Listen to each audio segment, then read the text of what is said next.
SIA ने आज सुबह वादी के दीगर अजला समेत जनूबी कश्मीर के ज़िला अनंतनाग में भी छापामार कार्रवाई अंजाम दी। उन कार्रवाइयों में पुलिस, CRPF और दीगर सिक्योरिटी इदारों के अहलकार भी शामिल थे। ज़राए के मुताबिक ये छापे अनंतनाग, कुलगाम और शोपियां समेत कश्मीर भर के मुतादिद अजला में किए गए। इस दौरान अनंतनाग ज़िले के बदसगाम इलाके में भी एक रिहायशी मकान पर छापामार कार्रवाई अंजाम दी गई, जबकि कुलगाम के बुज़गाम क्लिम इलाके में भी छापे मारे गए। ज़राए के मुताबिक कार्रवाई के दौरान सिक्योरिटी फोर्सेस ने इलाके को घेरे में लिया और SIA ने घरों की तलाशी ली। ताहम कार्रवाइयाँ किन मखसूस मामलात के सिलसिले में की गई, इस बारे में ताहाल SIA की जानिब से कोई सरकारी बयान जारी नहीं किया गया है।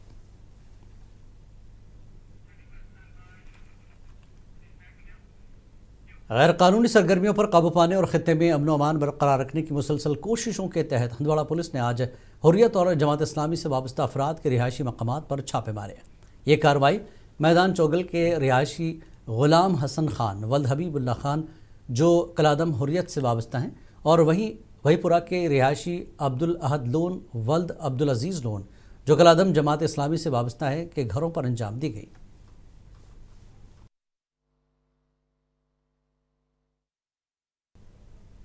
रियासती तहक़ीक़ाती एजेंसी SIA ने बुध को ज़िला कुलगाम में दहशतगर्दी से मुतल्लिक़ सरगर्मियों की जारी तहक़ीक़ात के सिलसिले में कई मकामात पर छापे मारे।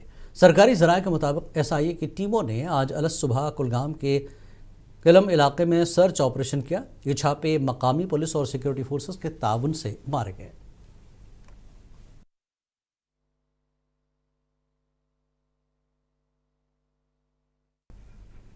कायदे हिज़्ब इख्तिलाफ और BJP के जनरल सेक्रेटरी सुनील शर्मा ने श्रीनगर में एक प्रेस कॉन्फ्रेंस से खिताब करते हुए वज़ीर आला उमर अब्दुल्ला पर इल्ज़ाम लगाया कि वो BJP और मरकज़ी हुकूमत के खिलाफ झूठ और नफरत फैला रहे हैं। शर्मा ने कहा कि उमर अब्दुल्ला बेबुनियाद बयानात से जम्मू कश्मीर के लोगों को गुमराह करने की कोशिश कर रहे हैं। BJP के दरवाजे के लिए उनके लिए तब भी बंद थे और अब भी बंद हैं। उन्होंने मज़ीद जोर देकर कहा कि BJP का तरक्याती विजन और शफाफियत का अज़्म नेशनल कॉन्फ्रेंस की क़यादत की नाकाम और तकसीम की सियासत के बिल्कुल बरक्स है। कल जम्मू कश्मीर यूनियन टेरिटरी के लिए नरेंद्र मोदी जी के आदेश के बाद और डॉक्टर जितेंद्र सिंह जी के प्रयासों के बाद सिर्फ और सिर्फ जम्मू कश्मीर यूनियन टेरिटरी के लिए कृषि मंत्री आदरणीय शिवराज सिंह चौहान जी ने 171 करोड़ किसानों के लिए, जिसे हम किसान सम्मान निधि कहते हैं, और जो अभी ड्यू भी नहीं था, वो कल रिलीज किया। हिज़्ब इख्तिलाफ के लीडर सुनील शर्मा पर पलटवार करते हुए वज़ीर तालीम व सेहत सकीना मसूद ने आज कहा कि स्टेटहुड जम्मू कश्मीर के लोगों का हक है और इसके लिए हम कोई भीख नहीं मांग रहे। श्रीनगर में मीडिया से गुफ्तगू करते हुए सकीना ने कहा कि LOP सुनील शर्मा ने भी स्टेटहुड का हवाला देकर इलेक्शन जीता था। उनको तो मुझे लगता है कि उनको पता नहीं मैं क्या स्टेटमेंट दे रहा हूँ। स्टेटहुड तो शायद उनको भी चाहिए था। उन्होंने भी तो जम्मू में इसी चीज़ पे वोट लिया है। जो उनको 28 सीटें मिली हैं वो जम्मू के लोगों ने इसलिए दी हैं ताकि उनका स्टेटहुड जो है वो वापस आ जाए। और स्टेटहुड मांगना कोई हम भीख नहीं मांग रहे। स्टेटहुड जम्मू कश्मीर के लोगों का हक है और स्टेटहुड जो है वो जम्मू कश्मीर के लोगों को देना चाहिए। और वो खुद उस टाइम सुनील शर्मा साहब को याद होगा जब ऑनरेबल होम मिनिस्टर साहब पार्लियामेंट में खड़े होकर कहते हैं कि जम्मू कश्मीर को स्टेटहुड जो है बहुत जल्द वापस दिया जाएगा। और अगर BJP खुद दावा करती हैं कि जम्मू कश्मीर में नॉर्मलसी आई हुई है, काफ़ी हद तक हमने अचीव किया है, काफ़ी कुछ ठीक किया है, अगर वो मुतमईन है उन्होंने कुछ ठीक किया यहाँ पे, तो उनको स्टेटहुड वापस देना चाहिए। और स्टेटहुड हमको नायब वज़ीर आला सुरेंद्र चौधरी ने आज कहा कि बडगाम और नगरोटा की दोनों सीट NC जीतेगी और आगारुल्लाह पार्टी के साथ खड़े रहेंगे। श्रीनगर में मीडिया से बात करते हुए चौधरी ने कहा कि राज्यसभा इंतखाबात के उम्मीदवारों पर अभी कोई हतमी फैसला नहीं लिया गया है, लेकिन इतना ज़रूर है कि नेशनल कॉन्फ्रेंस फ़िरक़ापरस्त ताकतों के साथ कोई भी समझौता नहीं करेगी।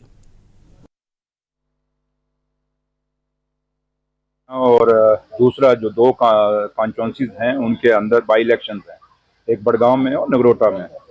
अब जहां तक ताल्लुक है कि राज्यसभा के लिए हमने क्या रणनीति तय करनी है वो तो मैं आपको नहीं बोल सकता, क्योंकि उसमें है कि पार्टी का अपना एक सोच है, एक विजन है। लेकिन इतना ज़रूर है कि हम कभी भी उन लोगों के साथ कंप्रोमाइज़ नहीं करेंगे जिन लोगों ने हमारे जम्मू कश्मीर को तहस नहस किया और उन्होंने हमें वो दिया जो ज़िंदगी में कभी जम्मू कश्मीर के लोगों ने जो नहीं सोचा था वो चीज़ हमें दे दी है।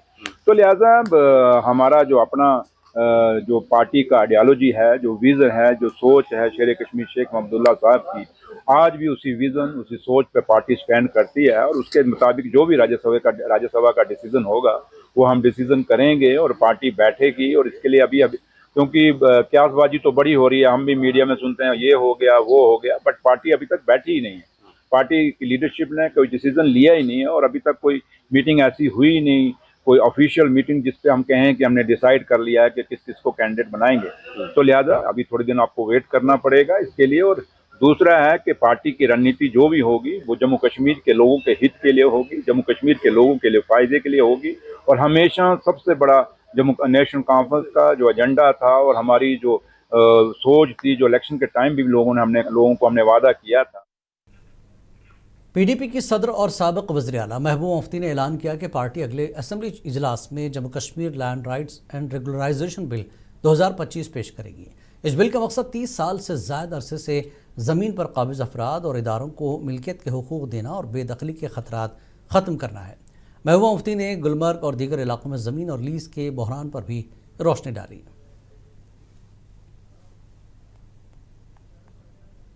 जो सबसे बड़ा मसला जम्मू कश्मीर के हवाले से यहाँ तक कि लद्दाख में आपने देखा कैसे हालात हुए, वो यहाँ की ज़मीन और यहाँ की नौकरियों को लेके रहा है। एक सेंस ऑफ इनसिक्योरिटी रहा, बल्कि ये फिनोमेना पूरी दुनिया में है कि लोग अपने कल्चर को, अपनी लैंड की, क्योंकि लैंड के साथ आपके जुड़े हुए जज्बात होते हैं, आपका कल्चर होता है। पूरी दुनिया में एक रिबेलियन चल रहा है। लद्दाख में हमने हाल ही देखा और हमारा जम्मू कश्मीर में भी यही मामला है।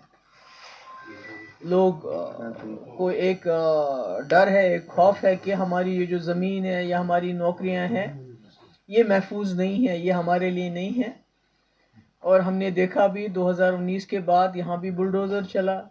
जो गरीब लोग कहीं 2 मरले 4 मरले 10 मरले में किसी का घर था, किसी की दुकान थी, उसके ऊपर जो है बुलडोज़र चलाया गया और कोई उनकी सुनवाई नहीं हुई।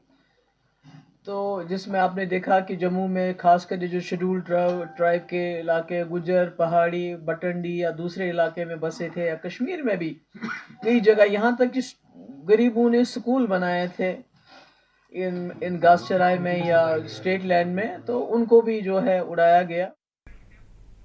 नायब वज़ीर आला सुरेंद्र चौधरी ने आज एक बार फिर एलजी मनोज सिन्हा को शदीद तनकीद का निशाना बनाया। श्रीनगर में मीडिया से बात करते हुए चौधरी ने कहा कि एलजी जम्मू में हाल ही में हुए जराइम पर कार्रवाई करने में नाकाम रहे और उनका मकसद सिर्फ चुनी हुई सरकार को कमज़ोर करना है। उन्होंने मजीद कहा कि एलजी की वजह से सरकारी कामकाज मुतासर हो रहा है।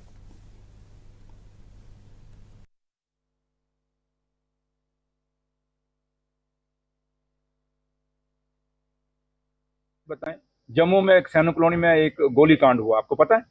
तो क्या हुआ, जबकि उस पर कहीं बात आई, पुलिस तो एलजी साहब के पास है। एलजी साहब को अगर एक्शन लेना था तो वहां के एसएसपी को अटैच करना चाहिए था कि ये क्या इंस्पेक्टर, सब इंस्पेक्टर, सिपाही, एक गोली कांड हो गया, एक लड़की मर गई। इतना बड़ा वहां पे एक रैकेट चल रहा था, जिस रैकेट के तहत सबको आपको पता है, मैं डिटेल में नहीं जाऊंगा। मैं एलजी साहब को कहूंगा, एलजी साहब आपके पास पुलिस है ना, तो उस पर अभी तक आपने एक्शन क्यों नहीं लिया? नौशहरा लंबेड़ी के अंदर एक ऐसा ही रैकेट हुआ, वहां के चौकी अफसर को खाली आपने उठाया, आपने सीनियर ऑफिसर को, वहां के डीआईजी के ऊपर क्या एक्शन लिया? ड्रग्स कितना बड़ा मुद्दा आपके सामने है, एलजी साहब की पुलिस है ना। जनूबी कश्मीर के ज़िला अनंतनाग के गडोल कोकरनाग इलाके में पीर पंचाल के घने जंगलात में उस वक्त 2 फौजी एहलकार लापता हो गए जब सिक्योरिटी फोर्सेस ने मिलिटेंटों की मौजूदगी की एक मुसद्दक़ा इत्तला मिलने के बाद इलाके में तलाशी कार्रवाई शुरू की। ज़राए के मुताबिक ये वाक़या 6 अक्टूबर को उस वक्त पेश आया जब फ़ौज ने इत्तला मिलने पर बड़े पैमाने पर सर्च ऑपरेशन शुरू किया। ताहम इस दौरान पैरा कमांडोज का राब्ता मुनक़ता हो गया और वो लापता हो गया। इतलात के मुताबिक फ़ौज को इस इलाके में चंद अस्करियत पसंदों की मौजूदगी के काबिल एतमाद शवाहिद मिले थे, जिसके बाद जंगलात के इलाके को घेरे में लेकर तलाशी मुहिम शुरू की गई। ताहम कार्रवाई के दौरान 2 अहलकारों का कोई सुराग नहीं मिला। ज़राए का कहना है कि लापता अहलकारों की तलाश के लिए फ़ौज और जम्मू कश्मीर पुलिस ने मुश्तरका तौर पर एक वसी ऑपरेशन शुरू कर रखा है। और वज़ीर तालीम व सेहत सकीना मसूद ने आज कहा कि डॉक्टरों को मरीजों के साथ नरमी से पेश आना चाहिए और उनके तई अपने रवैये सही रखना चाहिए। सकीना मसूद ने आज नीट में कामयाब हुए तलबा की GMC श्रीनगर में मुनक़िद की गई वाइट कोट तकरीब में हिस्सा लिया।